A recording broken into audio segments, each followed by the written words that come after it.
Good morning, नमस्कार, राधे राधे। आप सभी का एक बार फिर से विद्या क्लासेस में बहुत बहुत स्वागत है। कल लास्ट सेशन में हमने देखा था कि अंश पूंजी हम लोग देख रहे थे। अंश पूंजी का थोड़ा सा पार्ट हुआ था, बाकी रह गया था। आज उसको पूरा करेंगे। इसके बाद कुछ और इम्पोर्टेंट टॉपिक को देखेंगे। देन हम एक और क्लास इसमें शेयर में रखेंगे। इसके बाद शेयर का जो चैप्टर है पूरा क्लोज करेंगे। बात समझ में आ गई ना। आज का टॉपिक होने वाला है क्या, अंश पूंजी। जो आपको कल लास्ट में मिला था ना अंश पूंजी, उसी का थोड़ा सा पार्ट बाकी रह गया था। लेकिन अंश पूंजी को हम पूरा पढ़ते हैं। क्या शेयर कैपिटल को हम पूरा पढ़ेंगे। कैसे पढ़ते हैं आ जाओ देखते हैं। मैंने कल बताया था ना कि शेयर कैपिटल में सबसे पहला कैपिटल कौन सा होता है। सर आपने बताया तो था। क्या बताया था भाई? मैंने बताया था ना कि अधिकृत पूंजी। कौन सा? अधिकृत पूंजी, ये बताया था। इसी पूंजी को मैंने एक और नाम दिया था। मैंने कहा था कि भैया ये पंजीकृत भी पूंजी होता है। अच्छा सर, ये भी कहा था। हाँ, मैंने कहा था ये इसको रजिस्टर्ड पूंजी भी कहते हैं। ये भी तो कहा था मैंने। और इसको अंग्रेजी में क्या कहते हैं? कहते हैं एथोराइज्ड कैपिटल बोलते हैं।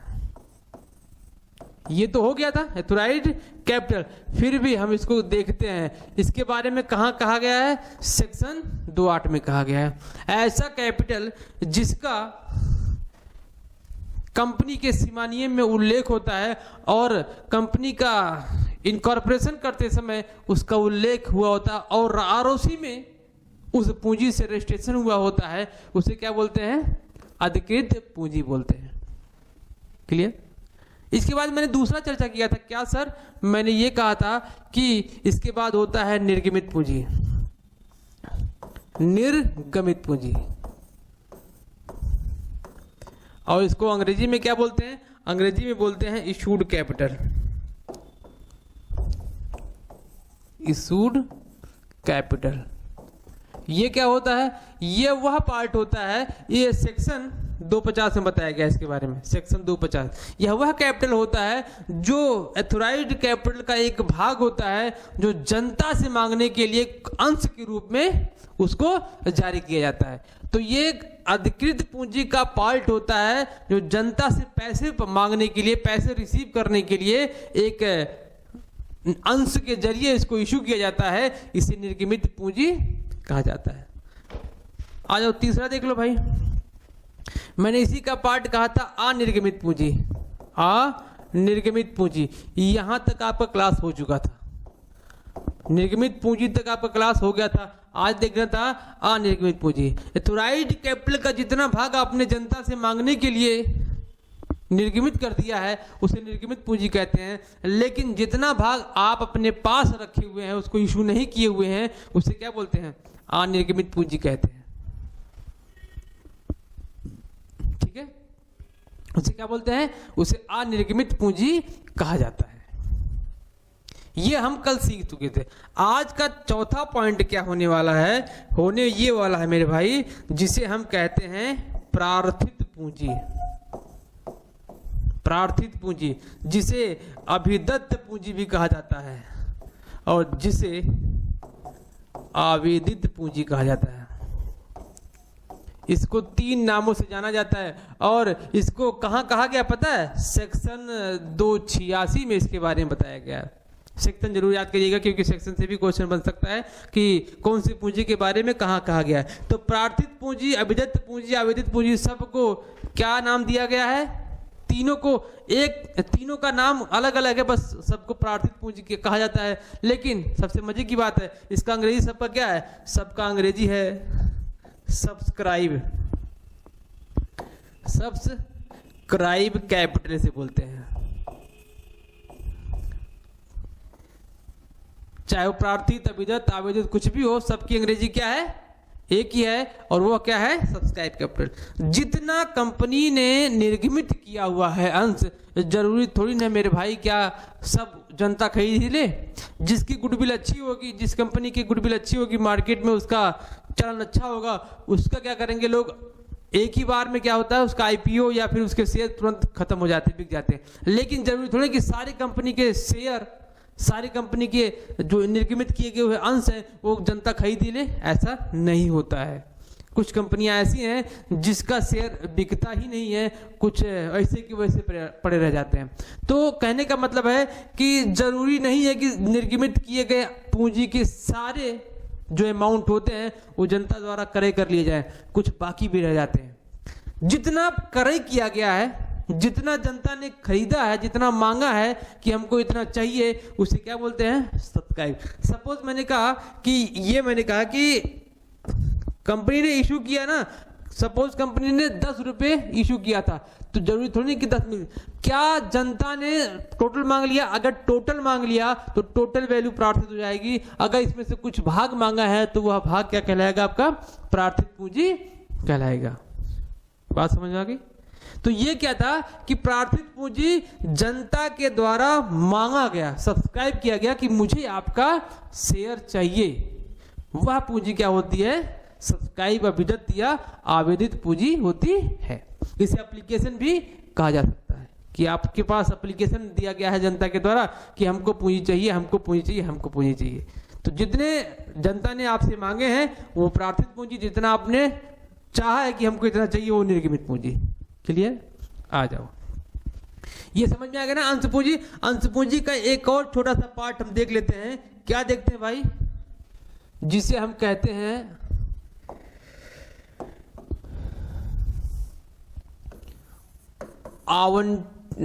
आवंटित पूंजी। आवंटित पूंजी।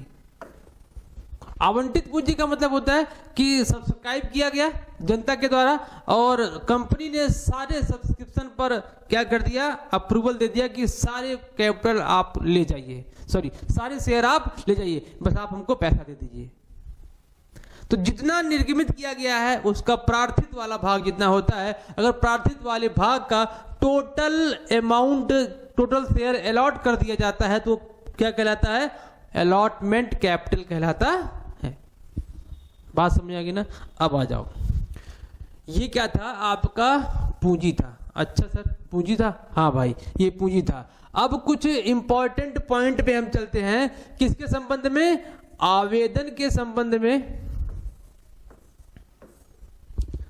और आवंटन के संबंध में। कंपनी एक्ट, कौन सा एक्ट भैया? कंपनी एक्ट में कहा गया इन सब के बारे में। एक्ट 2013 में कहा गया, कहां पर? सेक्शन 39 में कहा गया है, या यूं कहें कि सेक्शन 39(2) में कहा गया है। सेक्शन 39(2) में क्या कहा गया है? सेक्शन 39 में क्या कहा गया है? देखिएगा, सेक्शन 39(2) में कहा गया है कि जो आवेदन की राशि होगी वह शेयर के जो अंकित मूल्य होगा उसका कम से कम 5% होना चाहिए, इससे कम नहीं होना चाहिए। क्यों? ऐसा ही क्यों इसलिए कहा गया? इसलिए कहा गया कि आवेदन की राशि इतनी पर्याप्त होनी चाहिए कि कंपनी के द्वारा जो उसके खर्चे होते हैं, मैंडेटरी खर्चे होते हैं, उसको पूरा कर सके। कब? निर्गमित करते समय, जो लीगल प्रोसीजर्स करते समय जो खर्चे होने होते हैं वो कंपनी उसको वहन कर सके। इसलिए इसको मैंडेटरी कर दिया गया कि शेयर के जो फेस वैल्यू होती है उसका कम से कम 5% आवेदन पर प्राप्त हो जाना चाहिए। क्लियर? कौन कहता है? सेक्शन 39(2) कहता है। 39(2) कहता है कि 5% कम से कम होना चाहिए। ये इंपॉर्टेंट है भाई, इसीलिए इसको बताया गया है। क्यों? क्योंकि ये इंपॉर्टेंट है। अभी मैं इसको लिखाऊंगा अभी इस वाले पॉइंट को। सेक्शन 39 क्या क्या बातें करता है? सेक्शन 39 बहुत कुछ बातें करता है भाई। क्या करता है? कहता है कि आवेदन की राशि आवंटित तभी की जाएगी जब कुछ शर्तें उसकी पूरी होंगी। पहली शर्त क्या होगा? जो उसके न्यूनतम अभिदान की राशि होगी। अभिदान, न्यूनतम अभिदान का मतलब क्या होता है? कि न्यूनतम अभिदान होता मेरे भाई ये कंपनी के संचालक मंडल में या फिर सेबी के गाइडलाइन के अकॉर्डिंग डिसाइड किया जाता है कि न्यूनतम मिनिमम आपका पैसा कितना होना चाहिए, तभी आप अलॉटमेंट करोगे। जब तक ये राशि कंपनी को रिसीव नहीं हो जाती है, मतलब न्यूनतम अभिदान की राशि रिसीव नहीं हो जाती है, तब तक कंपनी अंशों का अलॉटमेंट नहीं कर सकती है। ये सेबी का गाइडलाइन भी है। सेबी की गाइडलाइन की ही बात कर रहे हैं। सेबी की गाइडलाइन कहती है कि अभिदान की राशि प्राप्त होने के बाद ही आप क्या करेंगे, अंशों को अलॉट करेंगे। पहला कंडीशन कहता है। दूसरा कंडीशन कहता है कि यदि आपको न्यूनतम अभिदान की राशि प्राप्त नहीं होती है, तब क्या करेंगे भाई? तब आपको यह करना है, आपको जितने भी आवेदन प्राप्त हुए हैं पूरी राशि 14 दिनों के अंदर आवेदकों को वापस करना है। दूसरा कंडीशन हुआ। तीसरा कंडीशन कह रहा है कि प्राविवरण के इशू करने के डेट से लेकर 30 दिन तक यह देखा जाता है कि न्यूनतम अभिदान की राशि प्राप्त हुई है कि नहीं। पहला कंडीशन। दूसरा कंडीशन कह रहा है कि सेबी के गाइडलाइन के अनुसार निर्धारित किया गया समय कि न्यूनतम अभिदान की राशि इतने दिन में प्राप्त हो जानी चाहिए, वो समय। दोनों को देखकर आपको न्यूनतम अभिदान की राशि को इकट्ठा करना है 30 दिन के अंदर। किसमें? प्राविवरण में बताया गया है 30 दिन के अंदर। प्राविवरण क्या होता है अभी देखते हैं। प्राविवरण में 30 दिन के अंदर और सेबी के निर्धारित समय के अनुसार न्यूनतम अभिदान की राशि उस क्राइटेरिया के अंदर उसको प्राप्त हो जानी चाहिए। और इस दौरान, इंपॉर्टेंट टॉपिक, इस दौरान जो आवेदित राशि प्राप्त हुई है कंपनी को, वह आवेदित राशि किसी अनुसूचित बैंक में जमा होनी चाहिए। मैंडेटरी है भाई ये। क्या है ये? मैंडेटरी है। वो राशि किसी अनुसूचित बैंक में जमा होनी चाहिए। कब तक? जब तक कि वो न्यूनतम अभिदान की राशि कंपनी को प्राप्त नहीं हो जाती है। और एक बात, क्या सर?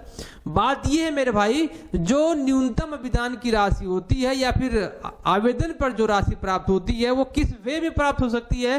पहला, कैश में हो सकता है। तो आज के समय में कैश कौन देता है?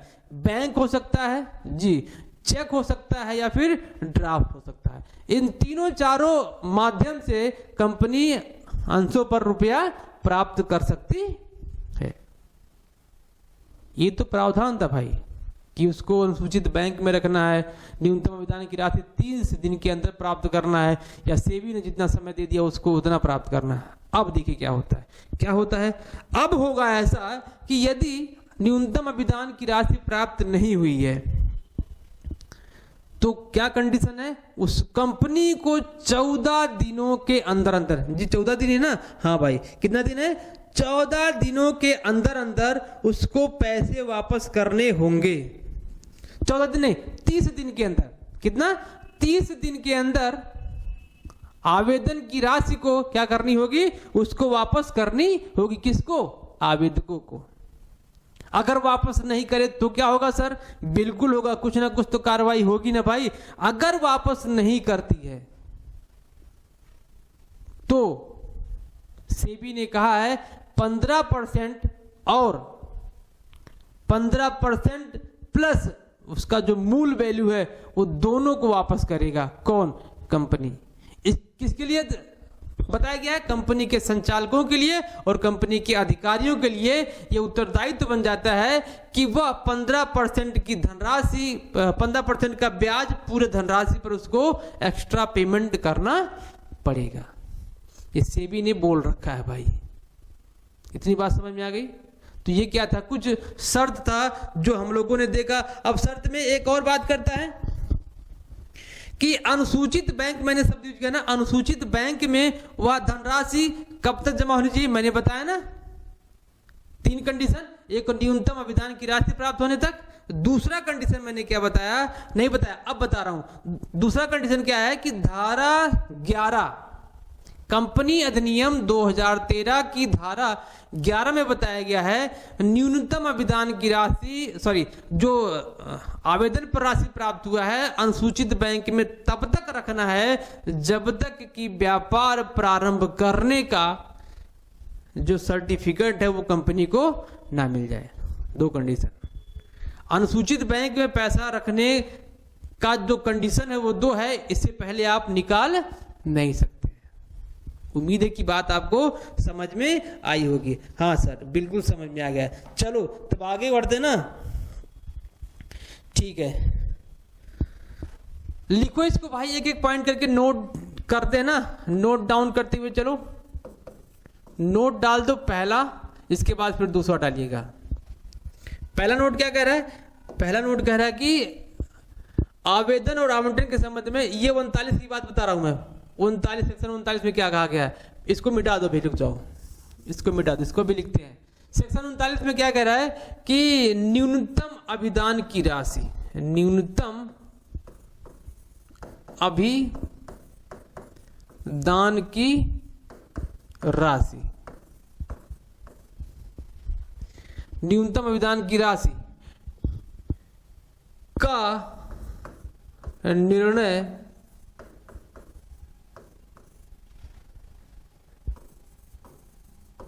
कंपनी के कहां पर? प्राविवरण में, प्राविवरण में, या फिर सेबी, सेबी हमको पढ़ना भाई क्या होता है, security exchange board of India, SEBI के दिशा निर्देश के अनुसार, सेबी के दिशा निर्देश के अनुसार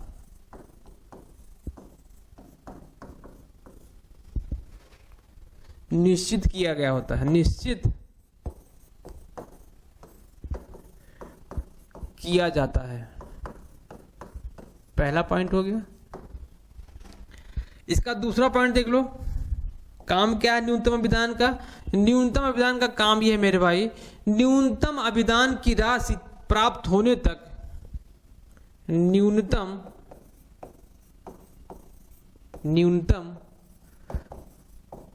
अभिदान की धनराशि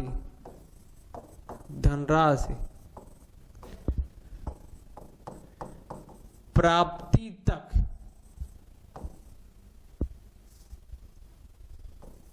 प्राप्ति होने तक कंपनी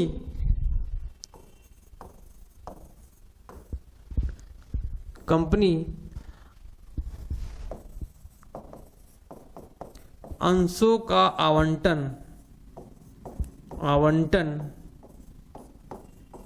नहीं कर सकती है।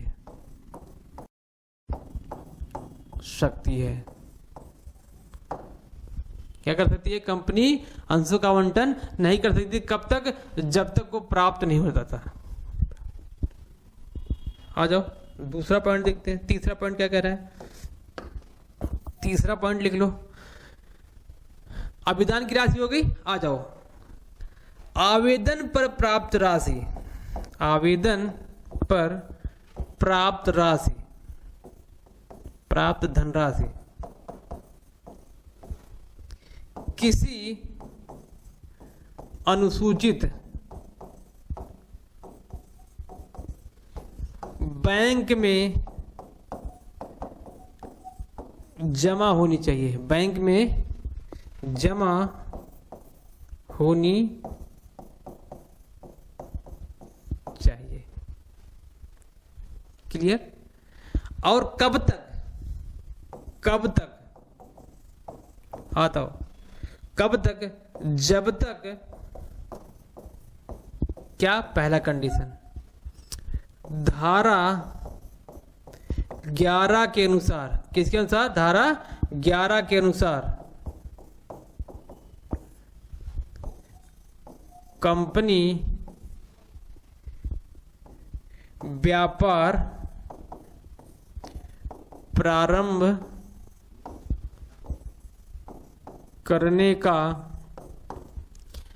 प्रमाण पत्र ना प्राप्त कर ले, प्रमाण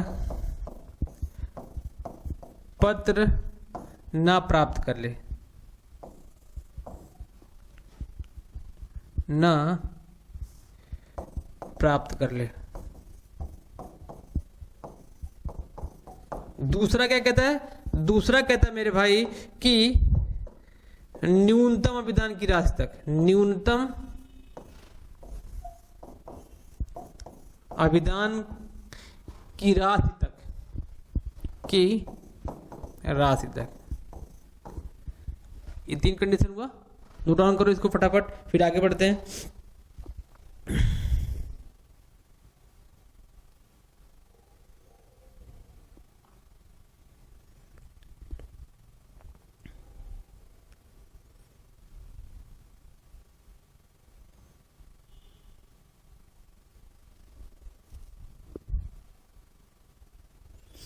हो गया, आ जाओ दूसरा पॉइंट देखते हैं, और पॉइंट देखते हैं।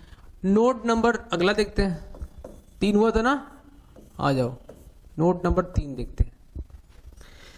चौथा था शायद, या कुछ भी हो, नोट आप देखिए, इंपॉर्टेंट नोट क्या कह रहा है। जो आवेदन की राशि होती है, मैंने बताया ना, आवेदन की राशि जो होती है, आवेदन की राशि अंश के अंकित मूल्य का 5% से कम नहीं होना चाहिए, होना चाहिए। पहली बात, इसमें एक और जोड़ते हैं, ये तो आपको बताया गया है प्राविधानों के अकॉर्डिंग।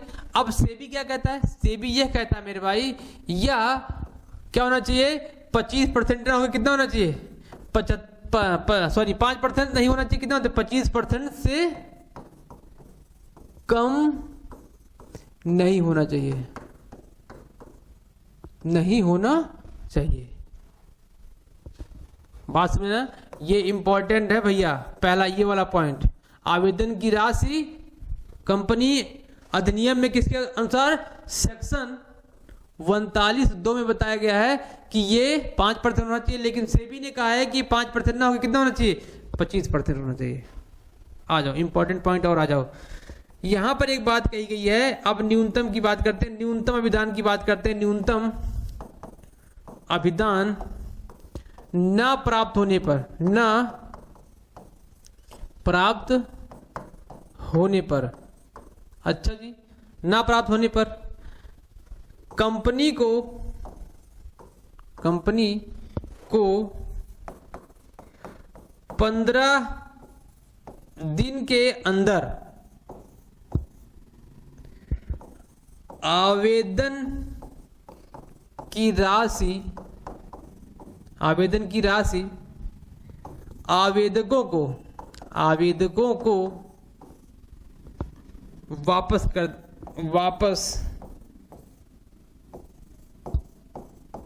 करना होता है। नहीं के केस में, किस केस में, यदि अगर वापस नहीं करता है तब क्या होगा, वापस नहीं करता है, वापस नहीं करता है तो क्या करना है, तो उस पूरी राशि पर 15% ब्याज प्लस क्या, पूरी धनराशि उसको वापस करनी पड़ेगी, पूरी धनराशि उसको वापस करनी पड़ेगी। है ना मजे का पॉइंट ना भाई, इंपॉर्टेंट पॉइंट दिख रहा है ना, जी सर, अच्छा दिख रहा ना। आ जाओ और कुछ लिखना भाई, लिख लो, एक पॉइंट और लिख लो, इसके बाद फिर आगे चलते हैं।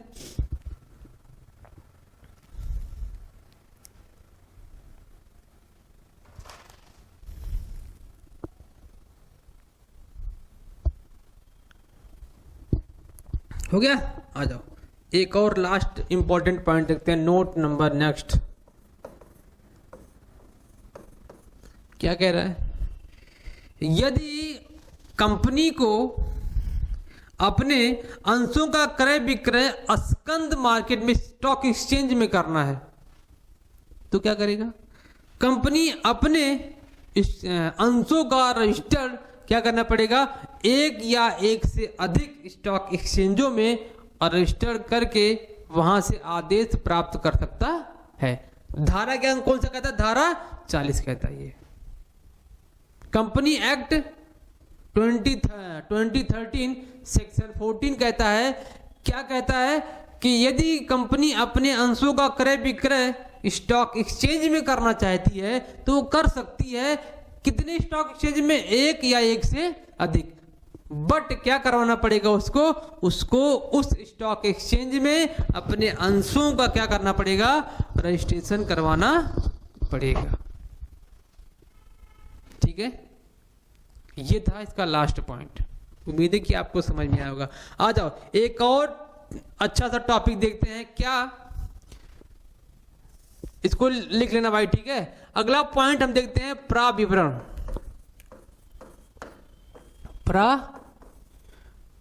प्रोस्पेक्टस।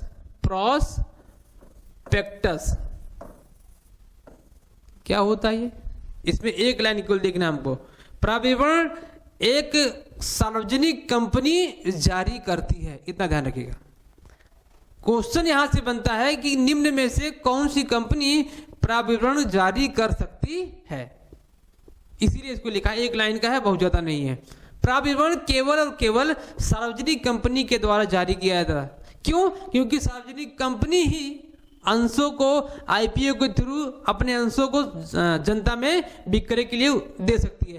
प्राइवेट कंपनी ऐसा नहीं करती है, उसको ये अधिकार ही प्राप्त नहीं है कि अपने अंशों को वो बेच सके। केवल सार्वजनिक कंपनी को ही अधिकार ये प्राप्त है। तो इसीलिए जब ये प्रॉस्पेक्टस कब जारी किया था? जब कंपनी आईपीओ लाती है तो उस आईपीओ का जो जितना डिटेल होता है या फिर कंपनी अपने अंशों को निर्गमित करना चाहती है, उस कंडीशन में अंशों का जो डिटेल होता है वह इस प्राविवरण में दिखाया जाता है कि ये इसके शर्तें हैं। एक अंश की वैल्यू इतनी है, मिनिमम आप इतने अंश परचेज कर सकते हैं या फिर इतना तक आप परचेज कर सकते हैं। ये सब पूरा डिटेल किसमें होता है? शर्तें किसमें होती हैं? प्राविवरण में। तो ध्यान रखिएगा, सार्वजनिक कंपनी ही प्राविवरण को जारी कर सकती है और प्राइवेट कंपनी नहीं कर सकती है। समझ में आ गया? आ जाओ एक और देखते हैं। प्राविवरण हो गया, अगला पॉइंट देखते हैं। हाँ सर, ये आपका इंपॉर्टेंट है। याचनाएं। कॉल्स में हमको 3-4 पॉइंट देखना बस। कॉल्स क्या होता है? कॉल्स में मैक्सिमम सेबी ने कहा है या कंपनी एक्ट 2013 ने कहा है कि कॉल मैक्सिमम 3 से ज्यादा नहीं हो सकता। पहला पॉइंट। एक कॉल से दूसरे कॉल में जाने के लिए, मतलब 2 कॉल के बीच में, 2 याचनाओं के बीच में 1 महीने से ज्यादा गैप, 1 महीने का कम से कम गैप होना चाहिए। ज्यादा हो सकता है, कम से कम 1 महीने का गैप होना चाहिए। तीसरी बात, एक कॉल या याचना का भुगतान करने के लिए आवेदकों को, शेयर होल्डरों को कम से कम 14 दिन का समय दिया जाना चाहिए। कम से कम 14 दिन का समय दिया जाना चाहिए। चौथा पॉइंट आ जाओ। चौथा पॉइंट कह रहा है कि एक याचना की वैल्यू कितनी होनी चाहिए? आज तक कभी सुना था आप लोगों ने एक याचना की वैल्यू कितनी हो सकती है? हाँ भाई, हो सकती है। ये भी डिसाइड किया, जैसे मैंने पढ़ा ना कि आवेदन की राशि 5% से कम नहीं होनी चाहिए, अधिक हो सकती है, 5% से कम नहीं। सेम चीज याचनाओं में भी डिसाइड किया गया है कि याचना 3 से ज्यादा नहीं होनी चाहिए और एक याचना के बीच में कम से कम 1 महीने का गैप होना चाहिए। अच्छा, तीसरा कह रहा है, तीसरा अब हमने देखा कि उसकी वैल्यू जो होगी वो क्या होगी? 25% से अधिक नहीं हो सकती। बात समझे? हर जगह परसेंटेज डिसाइड, ध्यान रखिएगा। 25%, 14 दिन में कम से कम पेमेंट करना है, 1 महीने का गैप होना चाहिए। ये आपको लिख लेना है। कैसे? आइए पहला पॉइंट लिखते हैं। इसका पहला पॉइंट क्या है? 2 याचनाओं के बीच में, 2 याचनाओं के बीच में 1 मंथ का अंतर होना चाहिए। 1 मंथ का अंतर होना चाहिए, पहला। दूसरा, याचना 3 से अधिक नहीं होनी चाहिए, नहीं होनी चाहिए। अच्छा जी, जी बिल्कुल। तीसरा, याचना की वैल्यू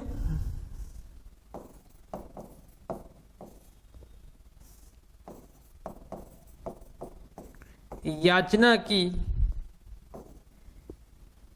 की धनराशि, याचना की वैल्यू लिख दो, अंश के अंकित मूल्य का, किसके अंकित मूल्य का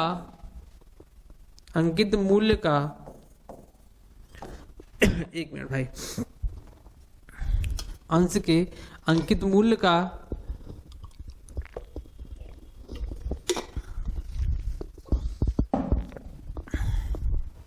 मूल्य का 25% से अधिक नहीं होना चाहिए, 25% से अधिक नहीं होना चाहिए। अच्छा जी, ये समझ में आ गया।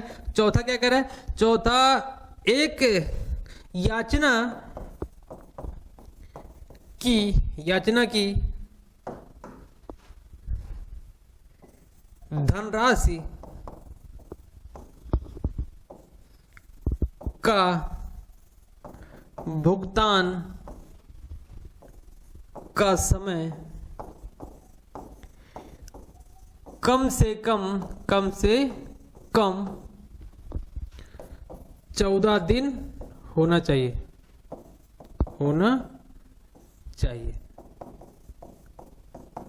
ओके। ये आपके 4-5 काम हैं।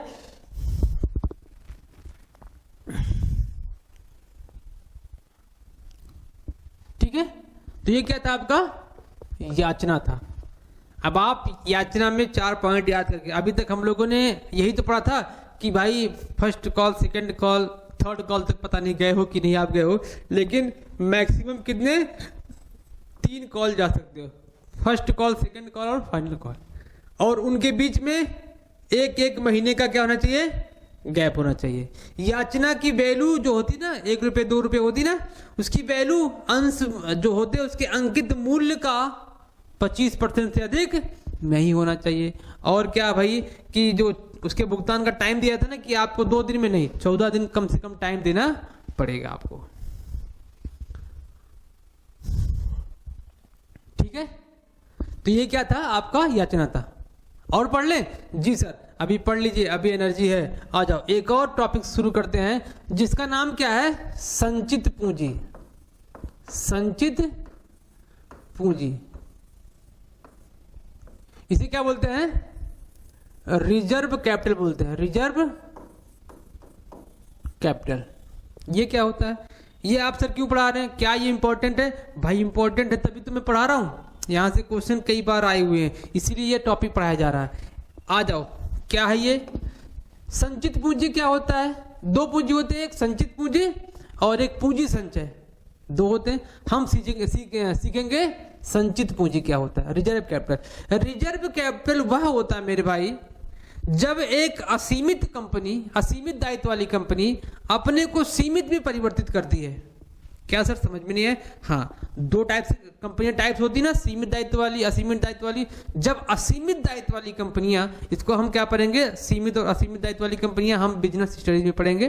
जब हम व्यवसायिक संगठन पढ़ेंगे तो उसमें ये आपको आएगा, तो वहां से हम पढ़ेंगे इसको। लेकिन आज यहाँ देख लो, बस ये देख लो, सीमित और असीमित। असीमित दायित्व वाली कंपनी जब अपने आप को परिवर्तित करती है सीमित दायित्व वाली कंपनी में, तो उस दौरान, उस पीरियड में उस कंपनी के द्वारा कुछ अंश पूंजी को बढ़ा सकती है। उस बढ़े हुए पूंजी का कुछ भाग वह संचित पूंजी के रूप में रख सकती है। तो वहां से एक क्वेश्चन पूछ सकता है कि संचित पूंजी किस पूंजी से बनता है? तो संचित पूंजी मेरे भाई आयाचित पूंजी से बनता है। पहला पॉइंट। क्यों? उस दौरान जब होता है ना कि असीमित कंपनी जब सीमित में परिवर्तित होती है तो परिवर्तित समय पूंजी को बढ़ाया जाता है, उसे आयाचित पूंजी कहते हैं। उस आयाचित पूंजी का कुछ भाग जब कंपनी संचय करती है तो उसे क्या बोलते हैं? संचित पूंजी कहते हैं। ऐसे नहीं हो जाता भाई ये, इसके लिए कंपनी के संचालक मंडल में क्या करना पड़ेगा? एक संचालक मंडल शब्द आ गया, इसको भी पढ़ेंगे। संचालक मंडल के द्वारा एक विशेष प्रस्ताव पारित किया जाएगा। शब्द सुनिएगा, संचित पूंजी वैसे नहीं बनाई जा सकती, इसके लिए एक विशेष प्रस्ताव पारित होगा, तब जाके वह संचित पूंजी को रख सकती है। क्लियर? तो दो टॉपिक समझ में आया। क्या संचित पूंजी किस पूंजी से बनाई जाती है? आयाचित पूंजी से, है ना? और कैसे बनता है? एक विशेष प्रस्ताव से। वो प्रस्ताव कहां आएगा? संचालक मंडल में। इतनी बात समझ में आएगी। और एक बात सुनिएगा, कंपनी अधिनियम की धारा 65 में बताया गया है। कंपनी अधिनियम की धारा 65 में इसके बारे में बताया गया। जी बिल्कुल। और सुनिए अभी क्या होता है, इतने से काम नहीं चलने वाला भाई। इसमें से अब जो 3 पॉइंट हमने सीखा, तीनों इंपॉर्टेंट है। अब जो 2-3 पॉइंट आने वाले हैं वो भी इंपॉर्टेंट है। क्या कंपनी संचित पूंजी को कंपनी के समापन से पहले मांग सकती है? आंसर है नहीं। आंसर है नहीं। क्यों नहीं मांग सकती? इसलिए नहीं मांग सकती क्योंकि यह पूंजी कंपनी के लेनदारों के लिए बना के रखी गई होती है। और कब मांग सकती है? कंपनी इस पूंजी को निकाल सकती है कब? जब कंपनी का समापन होगा। किसके लिए? लेनदारों के भुगतान करने के लिए। तो यह पूंजी विशेषकर किसके लिए बनाई जाती है? लेनदारों को समापन के समय भुगतान करने के लिए संचित पूंजी बनाई जाती है। और इसका यूज कब होगा? समापन के दौरान होगा, कंपनी के जीवन काल में नहीं होगा। लेकिन कुछ विशेष परिस्थितियां हो सकती हैं जिसमें बताया गया है, लेकिन ऐसा होता नहीं है। कुछ विशेष कंडीशन बन सकते हैं जिस कंडीशन में एक विशेष प्रस्ताव पारित करके संचित पूंजी को निकाला जा सकता है, अदरवाइज नहीं निकाला जा सकता है। बात समझे? और एक बात, क्या संचित पूंजी का बुक्स ऑफ अकाउंटिंग में कहीं लेखा होता है? तो आंसर है नहीं होता है। इसका लेखा बुक्स ऑफ अकाउंटिंग में नहीं किया जाता है। संचित पूंजी से इससे ज्यादा और कहीं से क्वेश्चन नहीं बन सकता है। तो एक एक पॉइंट को नोट डाउन कर लेते हैं, दोबारा पढ़िएगा, मजा आएगा। देखिएगा जब आप इस नोट्स को, जो शॉर्ट में नोट्स लिखाए जा रहे हैं, जब इस आप शॉर्ट नोट्स को एक बार पढ़ेंगे ना तो आपको लगेगा कि हाँ, सर ने जो दिया है एकदम से इंपॉर्टेंट टॉपिक निकाल के दिया है, फालतू की चीजें नहीं बताई गई हैं। आप मॉडल पेपर देखिएगा उठा के पीछे से, जो आपके प्रीवियस ईयर में पेपर आए हुए हैं, वहां पर यहां से कितने क्वेश्चन भर भर के आए हुए हैं। संचित पूंजी से क्वेश्चन आया हुआ है। सिक्योरिटी प्रीमियम जो हम अगले क्लास में पढ़ने वाले हैं वहां से क्वेश्चन आया हुआ है। जो हमने याचनाएं पढ़े हैं, याचनाओं से क्वेश्चन आया हुआ है। तो हम इन सब चीजों को फालतू नहीं पढ़ रहे मेरे भाई, कहीं ना कहीं यहां से क्वेश्चन बनता है, इसीलिए इस टॉपिक को हम बार बार पढ़ रहे हैं। ठीक है, तो आइए इसको लिख लेते हैं। क्या क्या है? पहला पॉइंट हमने लिखने वाले हैं। क्या लिखने वाले हैं सर? जी, संचित पूंजी। कौन सा? संचित पूंजी आयाचित पूंजी से बनाया जाता है। आयाचित पूंजी से बनाया जाता है। पहला पॉइंट, किस पूंजी से? आयाचित पूंजी से इसको बनाया जाता है और किसी से नहीं। दूसरा पॉइंट देखते हैं, आ जाओ दूसरा पॉइंट देख लो भाई। मैंने कहा ना कि इस पूंजी को इसका संचय विशेष प्रस्ताव से, विशेष ऐसे लिख देते हैं, संचालक मंडल, संचालक मंडल के विशेष प्रस्ताव से बनाया जाता है। प्रस्ताव से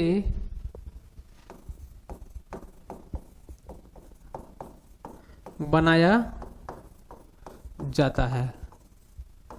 2 पॉइंट। तीसरा पॉइंट देख लेते हैं।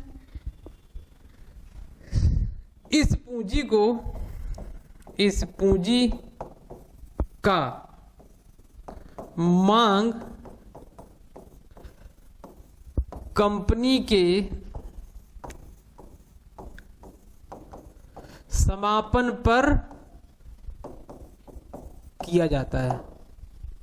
कंपनी के समापन पर किया जाता है। चौथा पॉइंट देख लो, इसका प्रयोग केवल समापन के समय